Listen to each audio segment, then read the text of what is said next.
Friends, good morning. Knowledge today topic వచ్చేసి current affairs అనమాట. ఇది డిఎస్సి అండ్ అదర్ కాంపిటేటివ్ ఎగ్జామ్స్కి ఉపయోగపడుతుంది. అందుకని చెప్పి నేను ఈ వీడియో అప్లోడ్ చేస్తున్నాను.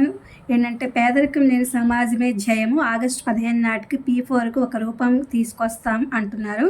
కార్యక్రమం ప్రారంభోత్సవంలో సీఎం చంద్రబాబు నాయుడు గారు పేదల అభ్యున్నతికి బాట, P4కు శ్రీకారం చుట్టిన ముఖ్యమంత్రి గారికి హ్యాట్స్ ఆఫ్. ఉప ముఖ్యమంత్రి పవన్ కళ్యాణ్ గారు పుతిన్పై హత్యాయత్నం, జాతీయ భద్రతా సర్వీస్ ప్రధాన కార్యాలయం వద్ద పేలుడు, అధ్యక్షుడు ఉపయోగించే కారు దగ్ధం, మాస్కోలో ఘటన జరిగింది.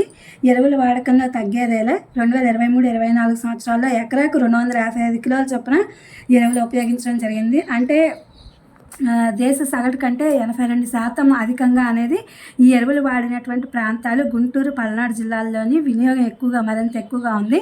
ఈ ఎరువులు ఏంటంటే ఎక్కువగా నత్రజని, భాస్వరం, పొటాష్ వినియోగం అనేది ఉంది. మయన్మార్లో మళ్ళీ భూకంపం, మాండలే సమీపంలో కంపించిన భూమి, నిద్రకు దూరంగా ఆరుబయటే ప్రజలు.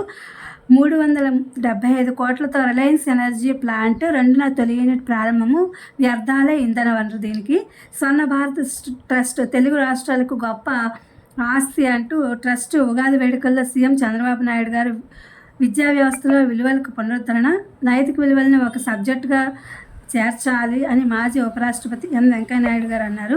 ఉగాదిలో మాతృభాషకు సేవ చేసే భాగ్యం హైకోర్టు న్యాయమూర్తి కృష్ణమోహన్ గారు.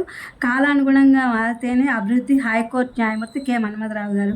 ఇవి ఫ్రెండ్స్ ఇవాళ 31/1/2025కి సంబంధించిన కరెంట్ అఫైర్స్. ఇది DSC and other competitive exams ఉపయోగపడుతుందని ఈ వీడియో అప్లోడ్ చేశాను. Please my channel like, share, subscribe and comment. Thank you for watching. Thank you for our support.